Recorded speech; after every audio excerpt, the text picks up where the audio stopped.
incidents. And I think instead of necessarily naming these cases, we can think about the outcomes of these cases. So stop and frisk, Terry stops, jump out.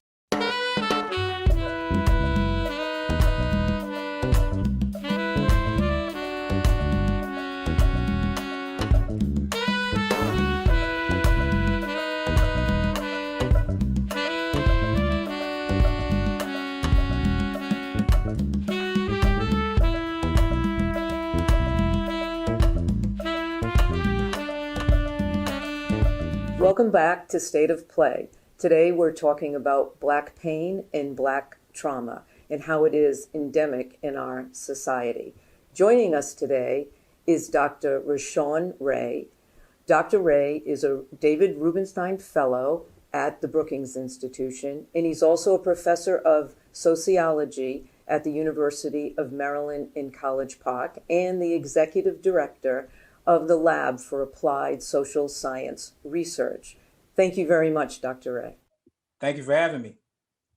So I want to start off asking you about Black pain. You've talked about Black pain being undervalued and also institutionalized in our society. Could you talk about how the media, how the entertainment industry plays a role in devaluing Black pain and Black trauma? Well, part of what we see from the media, whether that be news, sports, TV shows, movies, we oftentimes see an overrepresentation of racial stereotypes about Black people. In fact, many of them oftentimes harken back to the Mammy and the Sambo of past times. We also see an underrepresentation of heterogeneous Black life. There's an overrepresentation of showing Black people as poor, as downtrodden, as criminally prone, as less intelligent, and also upticking the fact that supposedly all we can do is dribble a ball or throw a ball. This hence why oftentimes you hear people telling athletes to just shut up and dribble.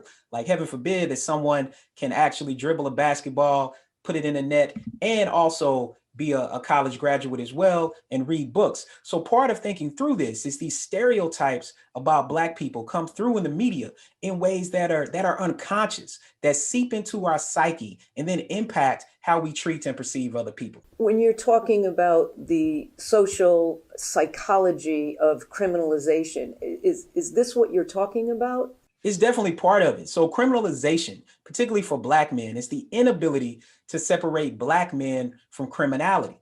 This means even when a Black person is a PhD, even when they're a journalist, it's perceived that they have a higher likelihood of criminality, that we're criminally prone, that we are emotionally unstable. These sort of things drive fear against Black people and also creates an uptick in police use of force. We know that Black people, even when we're not attacking, even when we don't have a weapon, we're 3.5 times more likely than whites to experience a police killing. And so these stereotypes play a role in media, including social media plays a big role in the process. So I know that some of your studies have found that white people classify racist actions as normative and justifiable. How do we change that? Well, I think first it starts with awareness. And there's a concept that I talk about. It's called being a racial equity advocate. That when you layer up and you become a racial equity learner, you learn about the way stereotypes manifest. And you start to learn that these are unjustified. In fact, half of all police killings in the United States every year are ruled as unjustifiable.